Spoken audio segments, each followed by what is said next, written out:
Hello dear students, welcome to physics time. हम कर रहे हैं क्लास 11 की फिजिक्स। आज हम स्टार्ट करने जा रहे हैं बहुत ही इंटरेस्टिंग चैप्टर काइनामेटिक्स।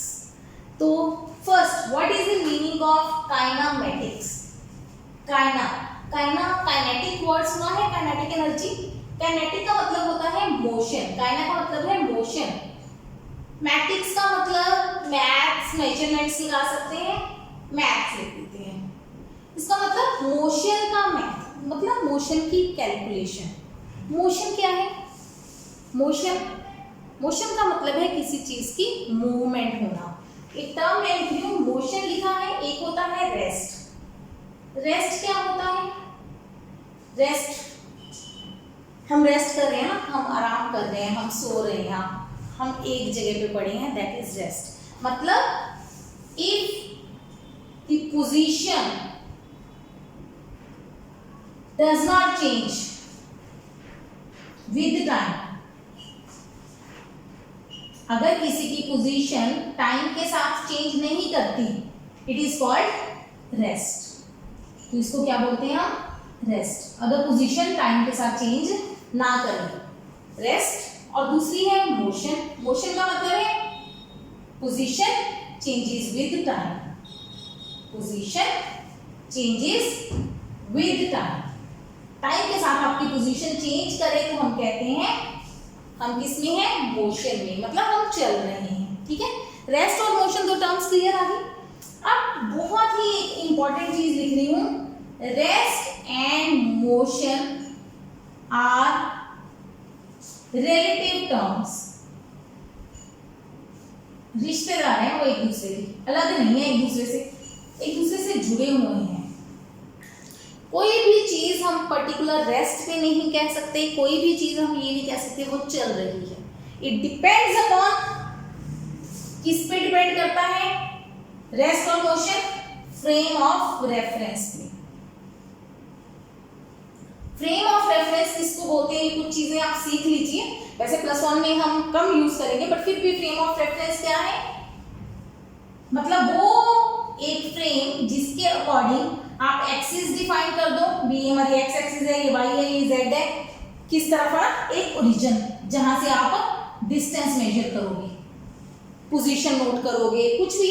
मतलब फ्रेम ऑफ रेफरेंस आप किसी भी चीज के रेफरेंस में, जैसे कि हम टाइम नोट करते हैं, हम कहते हैं हमने मान लो कोई क्या नोट करें, हम कह रहे हैं कि कोई वीडियो चल रही है, आप वीडियो देख रहे हैं, हम देखते हैं कि वीडियो कितने मिनट की है, हम कहेंगे 2 घंटे की है। मतलब अगर हमने 9 बजे शुरू की, 11 बजे खत्म हो जाएगी, तो 9 बजे हमारा रेफरेंस टाइम हो गया। रेफरेंस मान लिया हमने 9 बजे से स्टार्ट की है, तो रेफरेंस मतलब किसी के विद रिस्पेक्ट आप कोई चीज फाइंड आउट करती हो। एक और एग्जांपल लेते हैं, मतलब मैं कह रही हूँ कि वो पर्सन 5 मीटर दूरी पे खड़ा है। कहाँ से 5 मीटर? मेरे से, तो मैं कौन हो गई? रेफरेंस। मतलब मेरे हिसाब से वो 5 मीटर है, जरूरी तो नहीं आपके हिसाब से भी वो 5 मीटर डिस्टेंस पे होगा। समझ के बात? तो फ्रेम ऑफ रेफरेंस हमेशा चूज करना पड़ता है किसी भी चीज को डिस्क्राइब करने के लिए। हम जो भी फिजिक्स में करेंगे, हम फ्रेम ऑफ रेफरेंस चूज करके करेंगे। मैंने लिखा rest and motion are relative terms. इस टर्म का क्या मतलब है? इस बात का क्या मतलब है? मतलब कोई भी बॉडी पर्टिकुलर हमेशा रेस्ट पे नहीं होती, कोई भी बॉडी हमेशा मोशन में नहीं होती। इसकी सबसे बेस्ट एग्जांपल आपकी अपनी डेली लाइफ की एग्जांपल होगी।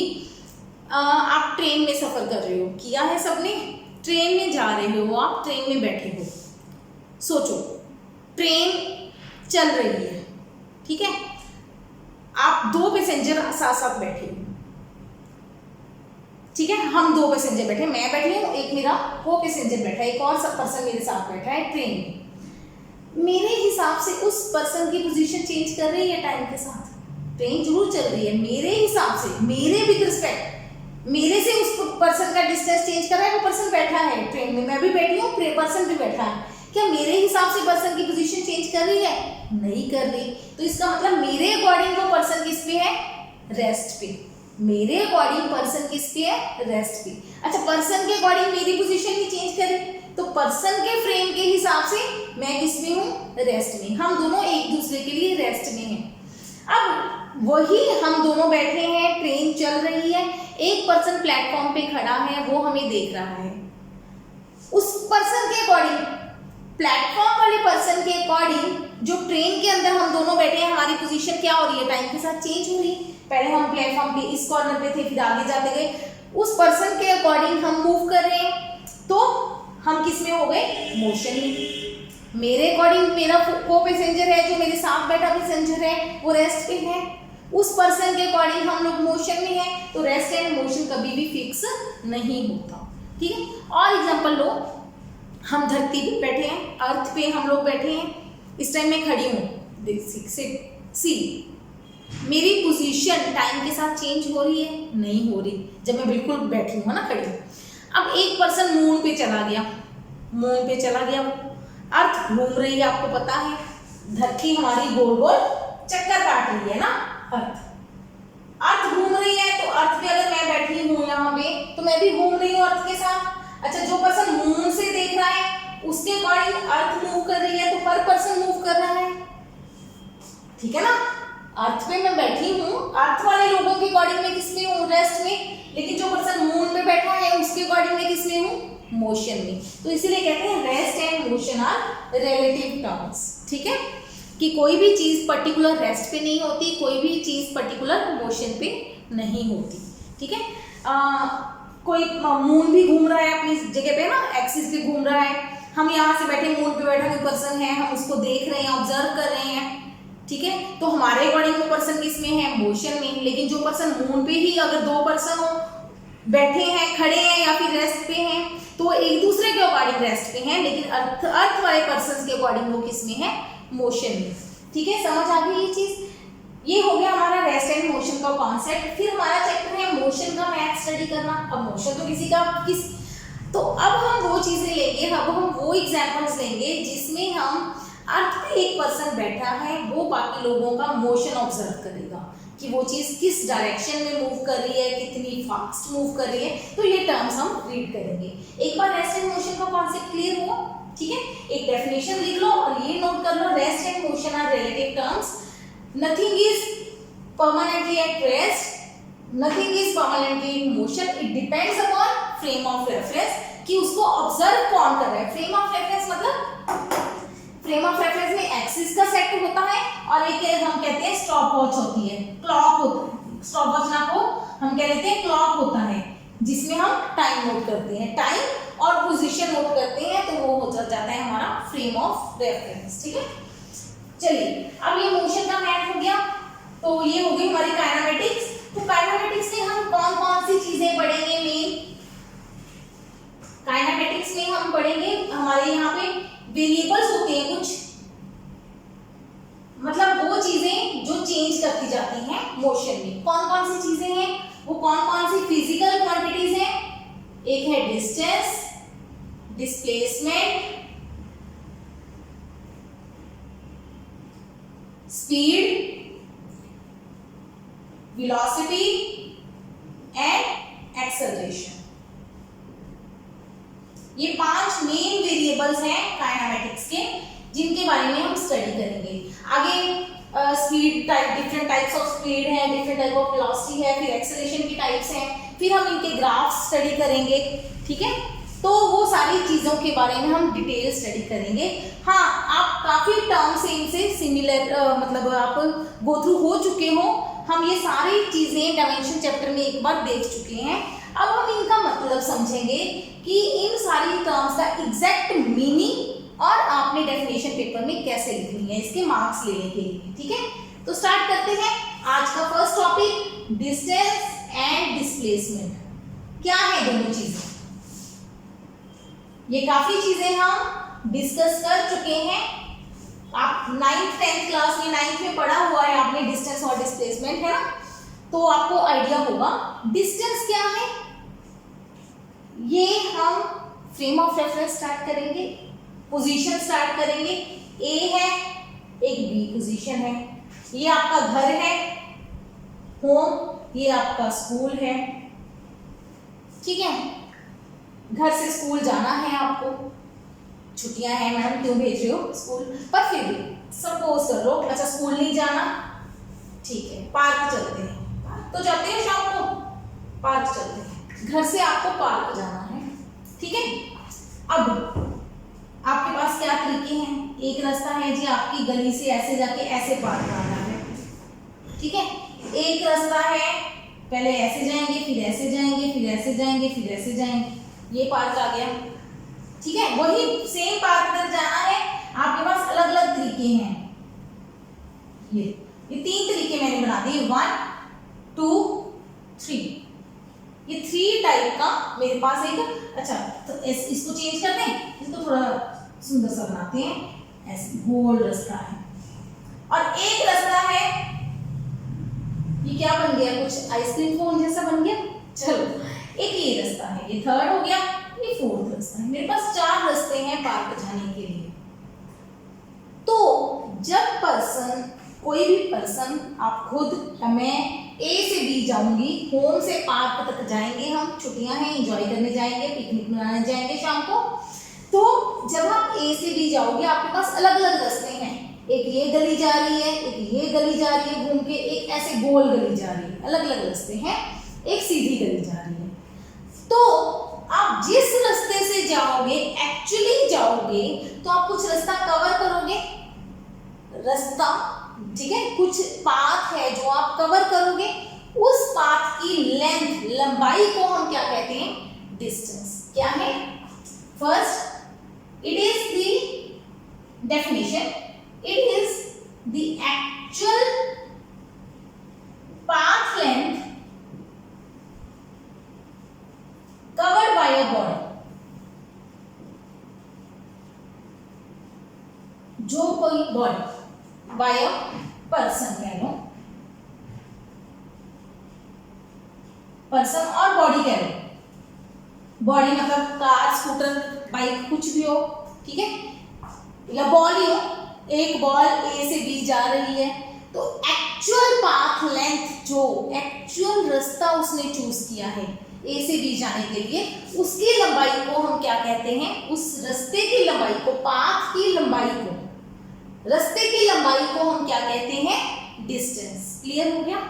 तो डिस्प्लेसमेंट क्या है, it is the shortest distance from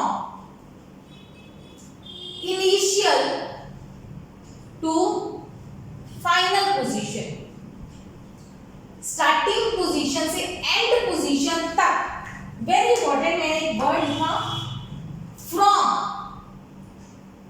initial, initial मतलब होता है शुरुआत, स्टार्टिंग, इनिशियल जहां से चले हो आप, फाइनल जहां तक पहुंचे हो, फाइनल क्या कहते हैं इसको, position, initial position, final position. Starting से एंड तक जहां तक पहुंचे हो, तो जो शॉर्टेस्ट, कम से कम वाला डिस्टेंस है, उस डिस्टेंस को हम क्या कहते हैं, डिस्प्लेसमेंट। मतलब ए से बी गए, 3 रास्ते तो लंबे थे, सबसे छोटा रास्ता कौन सा था, 4 नंबर, तो 4 नंबर को हम क्या कहेंगे, डिस्प्लेसमेंट। वेरी इंपॉर्टेंट, ये डेफिनेशन क्लियर हो गई। इसमें साथ में डिफरेंस भी लिख दें, तो हम कहेंगे डायग्राम बना के कि इस डायग्राम में कौन कौन से डिस्टेंस है, 1 is a distance, 2 is a distance, 3 is a distance, 4 distance है कि नहीं है, 4 इज अ डिस्प्लेसमेंट। 4 नंबर है जो वो डिस्प्लेसमेंट है, क्योंकि वो सबसे छोटा डिस्टेंस है। तो क्या 4 नंबर को हम डिस्टेंस कह सकते हैं, बिल्कुल कह सकते हैं, क्योंकि अगर कोई पर्सन ए से बी सीधा चला गया, ए से बी सीधा चला गया, तो उसने ये डिस्टेंस कवर किया है, ये उसके पाथ की लंबाई है, तो ये 4 नंबर भी हमारे लिए क्या है, डिस्टेंस। ठीक है, डिस्टेंस सारे होते हैं, डिस्प्लेसमेंट कौन सा डिस्टेंस होता है, जो सबसे कम हो। कोई भी पॉइंट से, कोई भी कहां से भी कहां बना लो, ए से बी जाओ, रास्ते आपके पास जो मर्जी हो,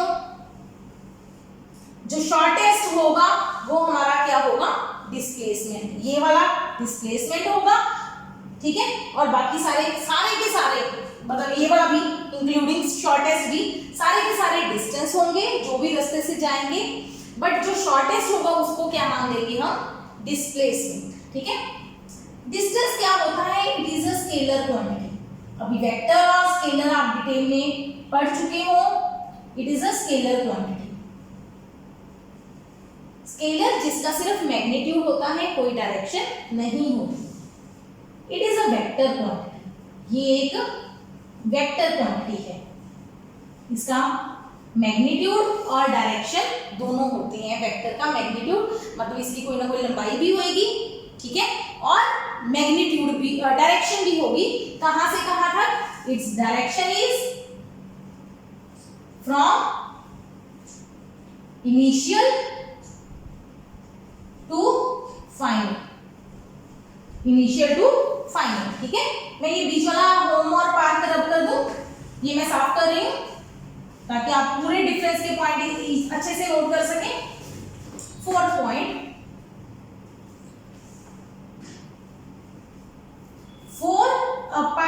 for a body in motion, जो बॉडी मोशन में हो, for a body in motion distance can never be zero, distance कभी भी जीरो नहीं हो सकता। अगर बॉडी चल रही है तो उसका डिस्टेंस कभी भी जीरो नहीं हो सकता। Fourth, displacement can be zero, displacement zero हो सकती है। कैसे? एक पर्सन ए से चला गया, सर्कल घुमा, ए पे वापस आ गया, ए से चला, ए से वापस आ गया। इनिशियल पोजीशन कौन है? ए। फाइनल पोजीशन कौन है? ए। तो जो डिस्प्लेसमेंट वेक्टर होगा, डिस्प्लेसमेंट, डिस्टेंस के लिए डिस्टर्ब, अगर शॉर्टकट लिखना है डिस्प्लेसमेंट के लिए डिस्प लिख देंगे, ठीक है। तो डिस्प्लेसमेंट क्या होगी? ए वेक्टर, ए से चला, ए पे वापस आ गया। सेम जगह पे जब कोई वेक्टर वापस आ जाता है, कोई पॉइंट, तो शॉर्टेस्ट डिस्टेंस, ए से चलेंगे, ए पे वापस आ गए। देखो घूमे तो हम पूरा, तो इस केस में डिस्टेंस क्या होगा? 2πr। अगर इसका r रेडियस है तो इसने कितना डिस्टेंस कवर किया? ठीक है, सर्कमफेरेंस 2πr, और इसकी डिस्प्लेसमेंट कितनी है? 0 वेक्टर। जहां से चला था वहीं पे वापस आ गया, तो डिस्प्लेसमेंट क्या होगी? 0। और एग्जांपल लेते हैं, आपने एक बॉल उठाई, ऊपर हवा में मारी, बॉल वापस आपके हाथ में आ गई। बॉल ने कितना डिस्टेंस ट्रेवल किया? h हाइट गई, h वापस आई, कितनी हाइट कवर की, कितना डिस्टेंस कवर किया? 2h। लेकिन बॉडी की इनिशियल और फाइनल पोजीशन क्या हुई? सेम। तो डिस्प्लेसमेंट क्या हुई? 0। डिस्प्लेसमेंट क्या है? जहां से चली, जहां तक गई, इनिशियल स्टार्टिंग से एंड तक जो वेक्टर बनेगा, उस वेक्टर को हम बोलते हैं डिस्प्लेसमेंट वेक्टर, ठीक है। डस्टर यहां से चला, या बॉल है, यहीं पे वापस आ गया, तो वेक्टर क्या बनेगा? कहीं भी नहीं बनेगा। कहीं नहीं बनेगा तो उस वेक्टर को हम क्या बोलते हैं? 0 वेक्टर, जिसका मैग्नीट्यूड नहीं। समझ आ गई? डिस्टेंस और डिस्प्लेसमेंट इन जनरल हम कह सकते हैं distance is greater than displacement और इक्वल टू 0 और equal to displacement. Distance displacement से हमेशा ज्यादा होगा, या डिस्टेंस और डिस्प्लेसमेंट बराबर होंगे। डिस्टेंस कभी भी, distance can never be less than displacement. Distance displacement से छोटा नहीं हो सकता कभी भी, ठीक है। कई बार क्वेश्चन पूछ लेते हैं बिल्कुल इजी सा, डिस्टेंस ओवर डिस्प्लेसमेंट रेशियो बताओ कितनी होती है? देखो यहां से आ जाएगा, डिस्टेंस बटा डिस्प्लेसमेंट करोगे तो ग्रेटर देन इक्वल टू 1, ठीक है। ऑप्शन दे देते हैं, greater than 1, B option less than 1, C option equal to 1, D option greater than equal to 1। तो कौन से ऑप्शन करेक्ट है? D option. समझ आ गई? हो जाएगा। चलो मैं एक बार बीच में से ये पार्ट रख कर दूं। ये हो गया हमारे डिस्टेंस और डिस्प्लेसमेंट के बीच में डिफरेंस। फिफ्थ पॉइंट आप बनाना चाहो, distance can never be greater than displacement, distance can never be less than displacement. इधर कह देंगे displacement can be less than, is always less than और इक्वल टू डिस्टेंस, ठीक है। ये कभी डिस्प्लेसमेंट से छोटा नहीं हो सकता, ये हमेशा ही डिस्प्लेसमेंट से छोटा या बराबर होगा, ठीक। क्लियर हो गया? अच्छा, यूनिट्स क्या है डिस्टेंस के? Units metre, centimetre, kilometre, miles, जो मर्जी ले लो, समझ आ गई। बाकी तो यूनिट्स हो जाते हैं। इधर भी यूनिट्स कौन है, मीटर, सेंटीमीटर, किलोमीटर एक्सेट्रा। ऐसा यूनिट कौन है, ऐसा यूनिट, ऐसा unit international standard, international system of units में से है ना, मीटर। दोनों का यूनिट कौन है, मीटर, सेम यूनिट है। डायमेंशन दोनों का क्या है, एल, दोनों का ही डायमेंशन क्या है, एल। फर्क क्या है, ये वेक्टर क्वांटिटी है, ये स्केलर क्वांटिटी है। इसकी वैल्यू 0 हो सकती है डिस्प्लेसमेंट की, इसकी वैल्यू 0 नहीं हो सकती। ये बेसिक डिस्टेंस और डिस्प्लेसमेंट का कॉन्सेप्ट क्लियर हो गया, ठीक है। चले आगे, चलो आइए सिंपल सिंपल न्यूमेरिकल्स करते हैं डिस्टेंस और डिस्प्लेसमेंट से, काफी सारे करेंगे। A man goes 500 metre towards east. कैसे करने हैं इस टाइप के न्यूमेरिकल्स को, आप एक रेफरेंस बनाओ, वही हमारा reference north east west south, news, NEWS, news, north east west south, ठीक है। तो पर्सन को हमेशा अपने स्टार्ट करना है ओरिजिन से, ओरिजिन सेंटर मानना है, वहीं से एक्सिस ड्रॉ करनी है। एक पर्सन 500 मीटर ईस्ट की तरफ गया, ये रहा 500। अब ये लेंथ 500 मीटर की बनानी, छोटी सी लेंथ बना देनी है, पर उसको वैल्यू मान लेनी है 500 मीटर। उसके बाद ए तक पहुंचा, फिर कहां गया, नॉर्थ की तरफ 400 मीटर, नॉर्थ की तरफ 400 मीटर, फिर कहां गया 200 मीटर वेस्ट की तरफ। अब इस पॉइंट से वेस्ट किस तरफ है, इस तरफ, वेस्ट की तरफ कितना, 200 मीटर, ठीक है। यहां तक समझ आ रहा है।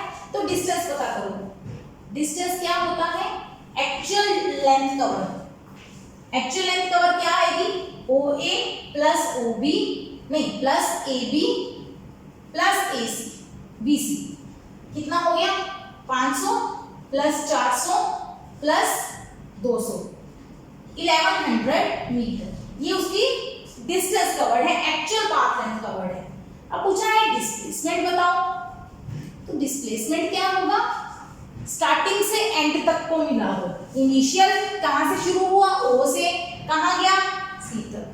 तो ये जो वेक्टर है OC वेक्टर, तो इसको हम क्या कहते हैं, डिस्प्लेसमेंट। अब वेक्टर चैप्टर कर चुके हो तो ये वेक्टर आपको निकालना आना चाहिए। कैसे निकालेंगे, ये एंगल थीटा मान लेते हैं, यहां पे बनाओ 90 डिग्री लाइन।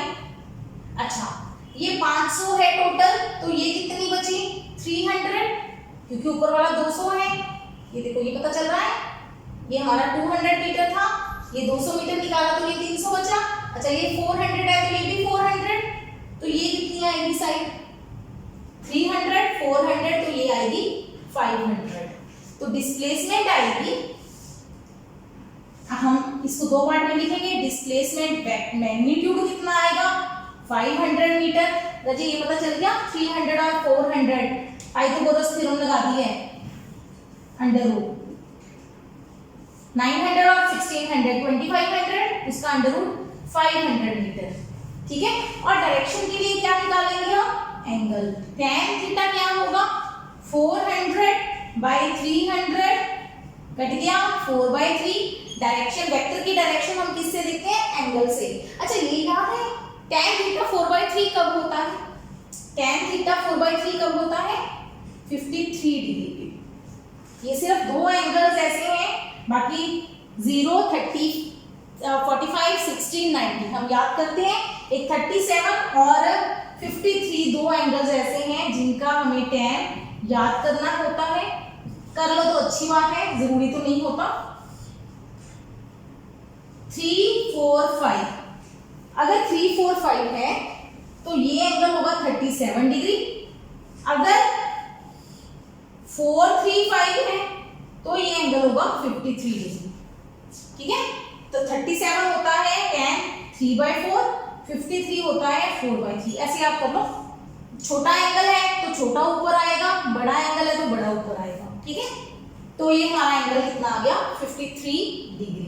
तो इसका मतलब 53 डिग्री कैसे लिखेंगे हम, 53 डिग्री नॉर्थ ऑफ ईस्ट, मतलब ईस्ट से, वैसे इतना जरूरत नहीं पड़ेगी इस तरह के, पर समझ लो ईस्ट से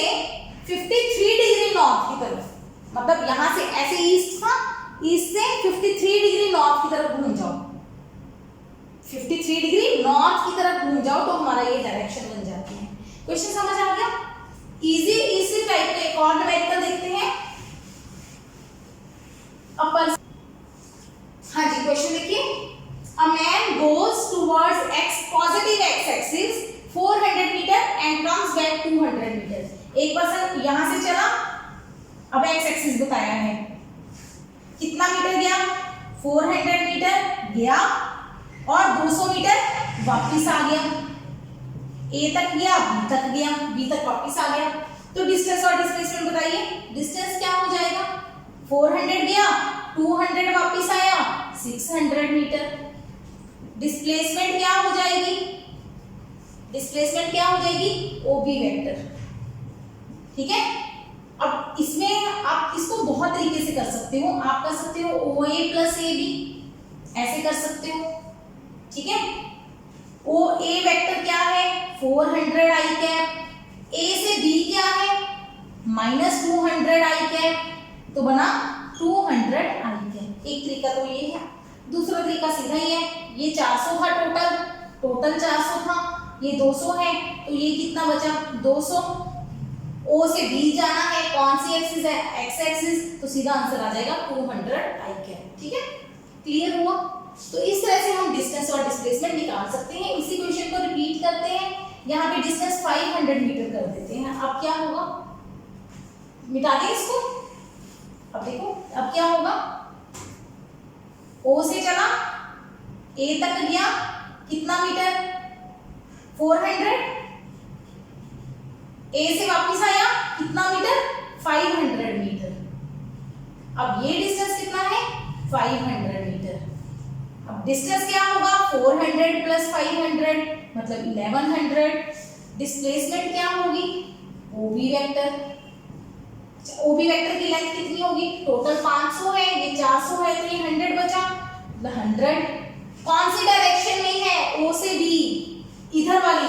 इधर कौन थी? एक्स एक्सिस, तो इधर कौन होता है? Minus x axis. X axis का यूनिट वेक्टर होता है माइनस आई कैप। एक्स एक्सिस का आई कैप होता है, नेगेटिव होने के कारण माइनस आई कैप। ठीक है, समझ आ गया? इस तरीके से हम डिस्टेंस और डिस्प्लेसमेंट कैलकुलेट कर सकते हैं। ये आ गया जब आपको एग्जैक्ट डिस्प्लेसमेंट दिखानी है वेक्टर फॉर्म में। लेकिन हमारे कई बार क्वेश्चन आएंगे जब हमें वेक्टर फॉर्म की बजाय डिस्प्लेसमेंट का मैग्नीट्यूड चाहिए होता है। आइए करते हैं इस टाइप के क्वेश्चंस।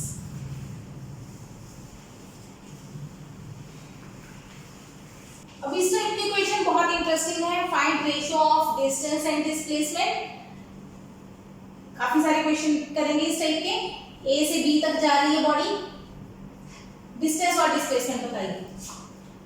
ये कौन है? Semi circle. सेमी सर्कल का रेडियस है r। ठीक है, तो जो डिस्टेंस है ये वाला डिस्टेंस, ये डिस्टेंस है। Body is moving in semi circle, ऐसे बताया होगा। तो डिस्टेंस कितना हुआ? पूरा सर्कल होता है पाई आर, 2 पाई आर, तो हाफ सर्कल कितना हुआ? पाई आर। डिस्टेंस हुआ पाई आर, डिस्प्लेसमेंट कितनी हुई? Shortest distance. डिस्प्लेसमेंट क्या है? Shortest distance. शॉर्टेस्ट डिस्टेंस कौन हुआ? AB। AB का डिस्टेंस कितना है? 2r, तो दोनों को डिवाइड कर दो, r कट गया, π/2 आंसर है। सिंपल। ठीक है, इसी क्वेश्चन को रिपीट करते हैं। अब हम कहते हैं जी पूरा सर्कल की बजाय ये हाफ क्वार्टर सर्कल है, ऐसे सर्कल का 1/4 है, ये वाला पार्ट है, ये 90 डिग्री है। अब कितनी है डिस्टेंस और डिस्प्लेसमेंट? कैसे निकालेंगे? अब ये डिस्टेंस होगा, ये डिस्प्लेसमेंट होगी, है ना? ये डिस्प्लेसमेंट है, ये डिस्टेंस है। अब कितना होगा ये रेशियो? देखें, डिस्टेंस निकालने के लिए हम कर सकते हैं formula angle is equal to arc length upon radius. Arc length upon radius. ठीक है, एंगल कितना है? 90 डिग्री। ध्यान देना, ये फॉर्मूला तब लगता है जब आपका एंगल किसमें हो? रेडियन में। अभी एंगल किसमें है? डिग्रीज में। तो 90 degree is equal to π/2 radian. ये पता है 180 डिग्री पाई के बराबर होता है, तो 90 डिग्री π/2 आ जाएगा। ठीक है, तो ये हमारा हो गया π/2। Is equal to arc length हमारा डिस्टेंस है, डिस्टेंस को डी लिख दो, रेडियस आर है तो डिस्टेंस कितना आ गया π/2 r, ये डिस्टेंस आ गया। चलो डिस्टेंस तो हमें समझ आ गया, distance is equal to π/2 r, ठीक है। अब डिस्प्लेसमेंट निकालनी है, ये डिस्टेंस कितना है r, ये कितना है r, तो डिस्प्लेसमेंट क्या होगी, डिस्प्लेसमेंट क्या होगी r² plus r² under root Pythagoras theorem लग गई, 2r² अंडर रूट मतलब r अंडर रूट 2, रेशियो निकालनी है तो दोनों को डिवाइड कर दो, डिवाइड करेंगे तो आंसर क्या आ जाएगा π/2r divided by under root 2r, r cut गया, π/2 रूट 2। समझ आ गया, ये क्लियर हो गया। अच्छा ये हो गया हमारा 90 डिग्री के लिए। मान लो ये एक बार नोट करो, मैं इसको साफ कर रही हूँ फिर हम आगे चलते हैं। इसी क्वेश्चन को थोड़ा सा चेंज करते हैं, हो गया होगा नोट, वीडियो पॉज करके नोट कर लिया करो, अगर कभी ऐसा हो कि मैंने रब कर दिया वापस जाके वीडियो पॉज करके बना लो, नोट्स जरूर बनाओ अपने। एक पर्सन ऐसे जा रहा है, अभी ये सेंटर पे कितना एंगल बना रहा है थीटा, हमें कहा है इसकी डिस्प्लेसमेंट निकालनी है, डिस्टेंस और डिस्प्लेसमेंट, और डिस्टेंस और डिस्प्लेसमेंट दोनों की रेशियो। अब इस केस में करेंगे, कैसे करें, ये r है ये r है, डिस्टेंस हमें पता है कितना होगा theta into r, angle into radius, arc length क्या होती है एंगल इंटू रेडियस, ठीक है, थीटा इंटू r। अब हमें डिस्प्लेसमेंट निकालनी है, डिस्प्लेसमेंट बताओ कैसे निकालोगे, डिस्प्लेसमेंट कैसे निकालोगे, वेक्टर फॉर्म लगाएं, वेक्टर फॉर्म लगाएं, ये एक वेक्टर है o a b, ये एक वेक्टर है, ये दूसरा वेक्टर है OB। ध्यान दो OA और AB एक ही किसमें है ऑर्डर में, एक ऑर्डर में है, ये ऑपोजिट ऑर्डर में है। देखो याद है ट्रायंगल लॉ, O से A गए, A से B गए, फिर B से O आते हैं, पर ये O से B जा रहा है, तो जो ऑपोजिट ऑर्डर वाला है वो बाकी दोनों का क्या होता है सम। हम कह सकते हैं OA vector plus OB vector is equal to, नहीं OA plus AB is equal to OB।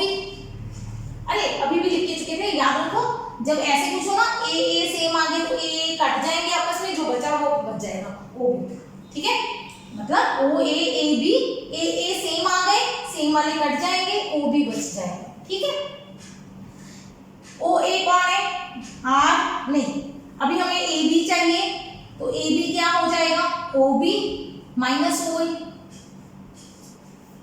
अब हमारे पास था हमने किया था R वेक्टर, नहीं subtraction vector A minus B vectors में किया था, तो क्या होता है सब्ट्रैक्शन का magnitude A² plus B² minus 2AB cos theta. बहुत इंपॉर्टेंट चीज बताई थी मैंने कि अगर आपका सेंटर में माइनस है, यहाँ पे माइनस लगाओगे तो थीटा कौन सा लोगे, angle between A vector and B vector, ठीक है। तो क्या होगा AB का मैग्नीट्यूड, हमें तो डिस्प्लेसमेंट का मैग्नीट्यूड चाहिए ना तभी रेशियो लेंगे, AB का मैग्नीट्यूड क्या आएगा under root OB² plus OA² minus 2OB OA cos theta, R² plus R² minus 2R² cos theta. यहां तक तो सबको समझ आ गया है ना, ये स्क्रीन कर रही हूं, यहां तक तो क्लियर हो गया, ये तो सिंपल वैल्यूज पुट की है। कंटिन्यू चल रहे हो राजी, अगर वेक्टर पहले कर चुके हो तो ये बहुत इजीली समझ आएगा, वेक्टर नहीं किया तो फिर ये थोड़ा सा डिफिकल्ट लगेगा, तो एक बार वेक्टर की सब्ट्रैक्शन वीडियो जरूर देख लेना, ठीक है।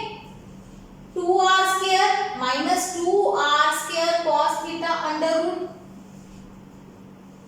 2R² common 1 minus cos theta under root, ये भी क्लियर है। 1 माइनस cos थीटा नहीं पता होगा कितना होता है, 1 माइनस cos 2 थीटा होता है 2 sin स्क्वायर थीटा। ये मैथ्स है, मैथ्स की वीडियोस देखनी पड़ेगी आपको, नहीं है तो cos 2 थीटा का फॉर्मूला याद करो, cos square theta minus sign square theta. ठीक है जी, ठीक है। तो cos 2 अच्छा cos स्क्वायर को हम लिख सकते हैं 1 माइनस साइन स्क्वायर थीटा। ये भी पता होगा cos square plus sine square 1 होता है, पता है cos square plus sine square 1 होता है ना। ट्रिग्नोमेट्री 10th क्लास में जरूर किया होगा, cos square plus sine square 1 होता है। तो cos स्क्वायर की वैल्यू पुट कर दी 1 माइनस साइन स्क्वायर, तो बन गया 1 minus 2 sine square theta. Sine square double हो गया, ये cos 2 थीटा है, साइन स्क्वायर को इधर ले आए 2 sine square theta 1 minus cos 2 theta आ गया। यहां तक क्लियर है ना, बढ़िया हो गया। ये साफ कर दूं, ये समझ आ गया।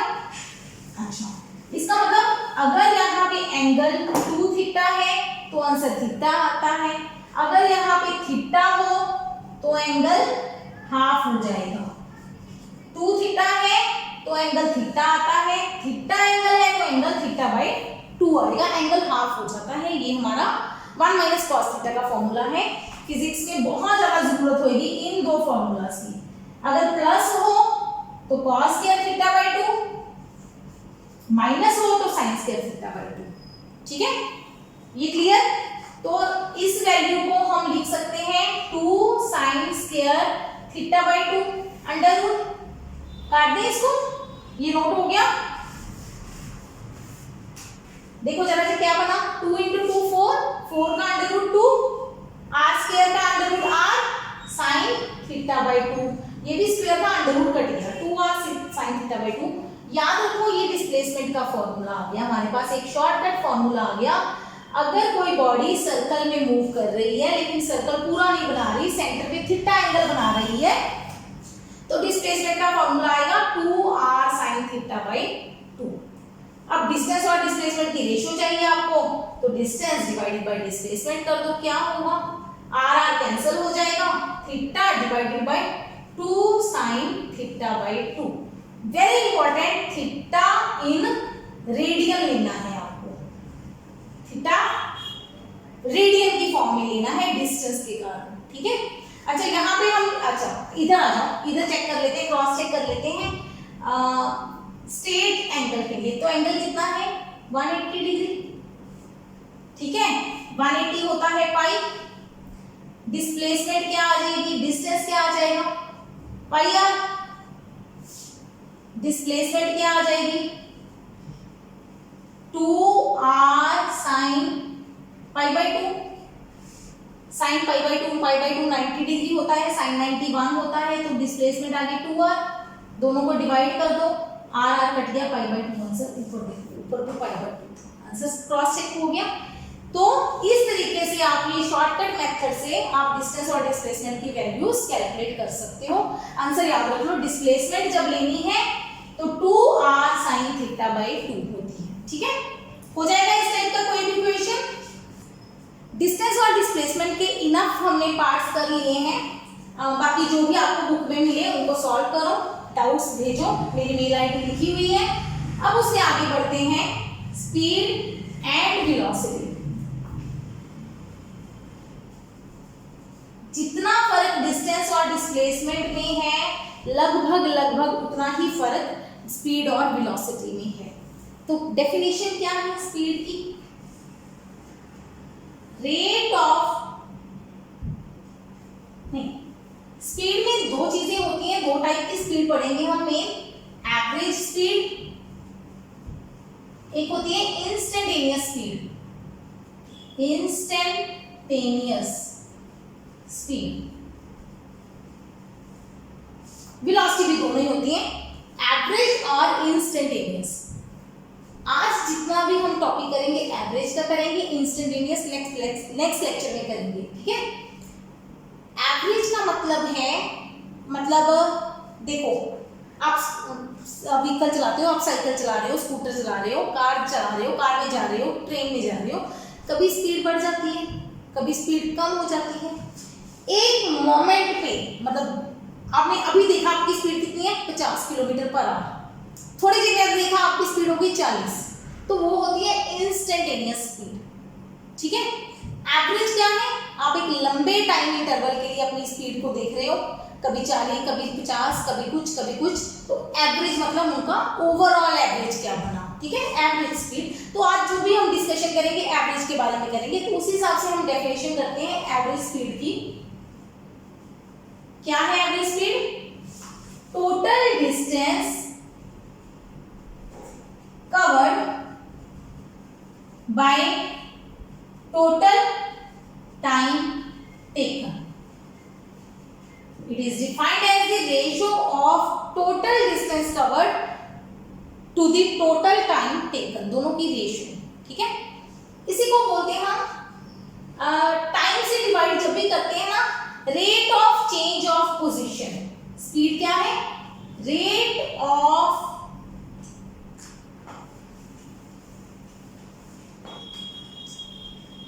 तो वेलोसिटी क्या है? Average velocity total displacement divided by time taken. Total time taken मतलब किसी टाइम में बॉडी की कितनी डिस्प्लेसमेंट हुई है। डिस्प्लेसमेंट को डिवाइड करोगे टाइम से तो वेलोसिटी बनेगी, डिस्टेंस को डिवाइड करोगे तो स्पीड बनेगी। यूनिट्स दोनों के क्या होंगे? मीटर पर सेकेंड, इधर भी मीटर पर सेकेंड। अच्छा, दूसरे यूनिट होते हैं किलोमीटर पर आवर, जो हमारे बाइक्स वगैरह में आते हैं वो किलोमीटर पर आवर में आते हैं। एक छोटी सी इसकी कन्वर्जन भी देखें अभी।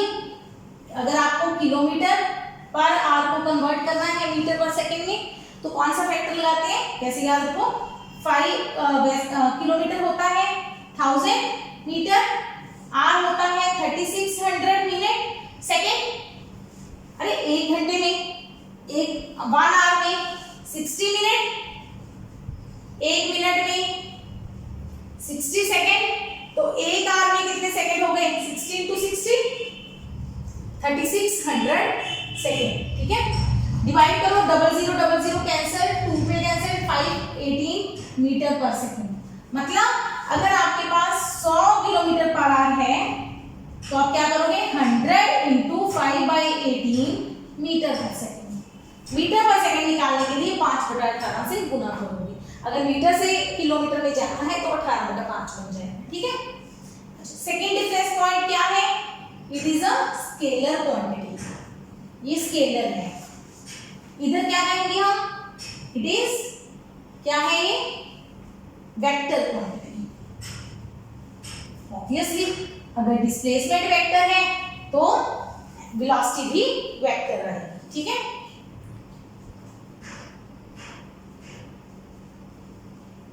Speed can never be zero in motion. अगर कोई बॉडी चल रही है तो उसकी स्पीड कभी भी जीरो नहीं हो सकती, क्योंकि अगर चल रही है तो डिस्टेंस कवर करेगी, टाइम भी लेगी, दोनों को डिवाइड करोगे तो स्पीड जीरो नहीं आएगी। डिस्टेंस होगा तो स्पीड आएगी आएगी, ठीक है। इधर क्या कहेंगे? Velocity can be zero. Velocity zero हो सकती है। वही एग्जांपल, एक बॉडी यहां से चली गई आगे, वापस आ गई सेम जगह पे, तो डिस्प्लेसमेंट क्या हुई? जीरो। डिस्प्लेसमेंट जीरो तो एवरेज वेलोसिटी की क्या हुई? जीरो, ठीक है। अच्छा, speed can never be less than velocity. ये एवरेज की बात हो रही है, सारा कुछ एवरेज की बात है, ठीक है। इधर क्या कहेंगे? Average velocity is always less than और equal to average speed. Average velocity is always less than और equal to average speed. Clear? Speed और वेलोसिटी के करीब करीब सिमिलर आपको न्यूमेरिकल्स मिलेंगे जो हम डिस्टेंस डिस्प्लेसमेंट में करके चुके हैं, ठीक है। क्लियर है कॉन्सेप्ट? अब इसका पहले एक सिंपल सा न्यूमेरिकल देखते हैं। A man moves 3 metre east, ऐसे करते हैं first question.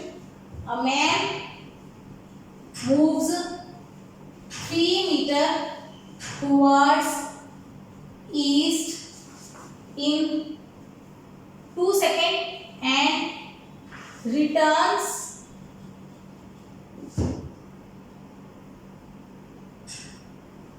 in 4 seconds. Find average speed and average velocity. Simple है। एक पर्सन ईस्ट की तरफ गया, कितनी स्पीड से? नहीं, 3 मीटर डिस्टेंस कवर किया, ठीक है, ईस्ट की तरफ, नॉर्थ वेस्ट साउथ बना देते हैं वापिस। 3 मीटर गया, कितने सेकंड में? 2 सेकंड में। 2 सेकंड आगे गया, 2 सेकंड बहुत कम हो गया ना, टाइम थोड़ा सा बढ़ा लें।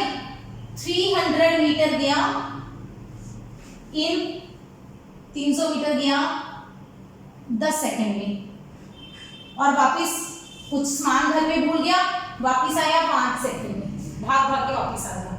300 मीटर गया था, वापिस आ गया भाग भाग के, ठीक है। Find average speed. Average speed क्या होगी? टोटल डिस्टेंस कवर, कितना डिस्टेंस कवर किया इसने? 300 मीटर गया, 300 मीटर वापिस आया, तो टोटल डिस्टेंस, पहले formula, total distance by total time. कितना टोटल डिस्टेंस कवर किया इसने? 600 मीटर, कितने सेकंड में? 15 सेकंड में। 10 सेकंड जाने के, 5 सेकंड आने के, टोटल टाइम 15, तो डिवाइड किया 40 मीटर पर सेकंड स्पीड हुई, ठीक है। एवरेज वेलोसिटी कितनी हुई? एवरेज वेलोसिटी जहां गया था वहीं रिटर्न होके वापस आ गया, तो एवरेज वेलोसिटी 0। वेलोसिटी से वेक्टर क्वांटिटी, तो 0 वेक्टर लिखेंगे।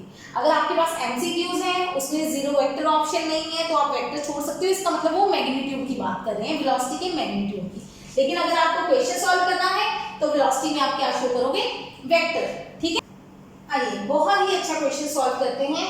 ए man moves with speed 40 kilometre per hour for 1 hour and 50 kilometre per hour for next 1 hour. एक पर्सन पहले 40 किलोमीटर की स्पीड से चला 1 घंटे के लिए, फिर 50 किलोमीटर की स्पीड से चला, तो उसकी एवरेज स्पीड निकालो। सेकंड क्वेश्चन मैंने लिखा है, एक मैन पहला 1 किलोमीटर वो 40 की स्पीड से चला, अगला 1 किलोमीटर 50 की स्पीड से चला, तब उसकी एवरेज स्पीड निकालो। तो क्या दोनों का आंसर सेम आएगा? इधर पहला 1 घंटा, फिर दूसरा 1 घंटा, इधर पहला 1 किलोमीटर, फिर दूसरा 1 किलोमीटर उसने निकाला। तो देखते हैं दोनों तरीकों में एवरेज स्पीड कैसे निकालेंगे। एवरेज स्पीड, स्पीड को भी v से ही डिनोट किया जाता है, वेलोसिटी को भी v से ही डिनोट करते हैं। स्पीड वेक्टर नहीं है, स्केलर है, वेलोसिटी वेक्टर है, ठीक है। दोनों में जो मेजर डिफरेंस है। एवरेज स्पीड जब कैलकुलेट करनी है, एवरेज स्पीड का एक ही फॉर्मूला है, total distance upon total time. अब देखो, पहले हम टोटल डिस्टेंस निकालेंगे।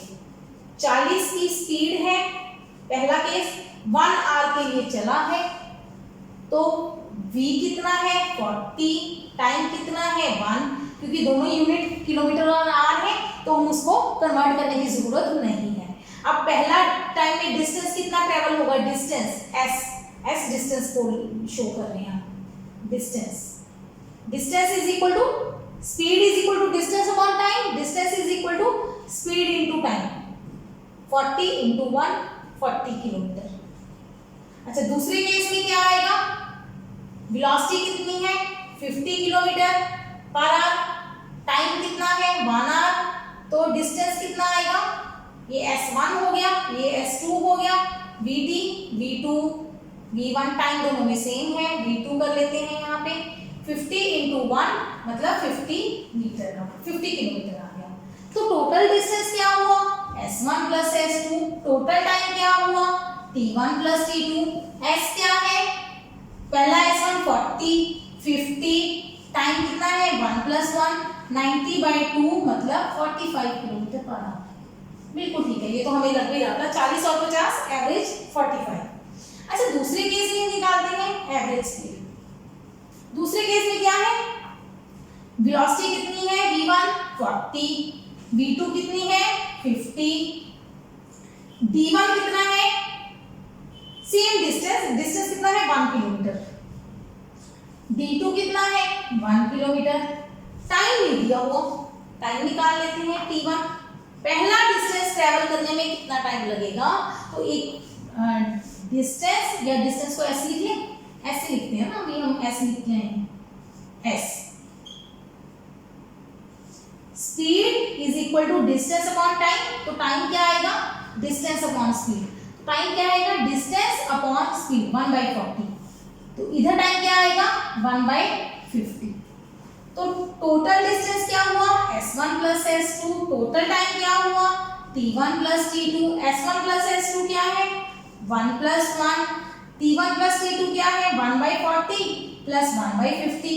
आंसर देखो कितना आया 40, ये 2 हो गया, नीचे 40 इंटू 50, 50 प्लस 40 आता है ना एलसीएम लेके, 2 into 40 into 50 divided by 90, 0 cut गया, 2 4 जार 8, 8 5 जार 45 और नहीं 400 डिवाइडेड बाई 9, मतलब ये कितना बना 9 4 jar 36, 9 4 jar 36, 4 kilometre per our. क्या दोनों सेम आई? नहीं आई, दोनों सेम नहीं है, ये गैप फर्क है। ये भी मैंने एक छोटी सी एग्जांपल ली है, लेकिन दोनों टाइम एवरेज वेलोसिटी सेम नहीं आई। तो यहाँ से हम एक बहुत अच्छा कॉन्सेप्ट सीखते हैं कि आपने जब भी एवरेज निकालनी है आप total distance by total time निकालोगे हमेशा, total distance by total time, मतलब अलग अलग पार्ट का टाइम पता हो, अलग अलग पार्ट का डिस्टेंस पता हो। यहाँ हमें टाइम तो पता था पर डिस्टेंस नहीं पता था, हमने डिस्टेंस निकाल दिया। यहाँ डिस्टेंस पता था, टाइम नहीं पता था, टाइम निकाल दिया। फिर टाइम को भी टोटल कर दिया, डिस्टेंस को भी टोटल कर दिया, डिवाइड कर दिया, तो हमारे पास एवरेज स्पीड आ जाएगी। हमने देखा कि अगर हमें टाइम दिया हुआ है या हमें डिस्टेंस दिया है, दोनों केसेस में एवरेज स्पीड क्या आती है, अलग अलग आती है, डिफरेंट आती है। ठीक है, बोरिंग तो नहीं था, इंटरेस्टिंग था, समझ आया? करें इसका जनरल केस करते हैं।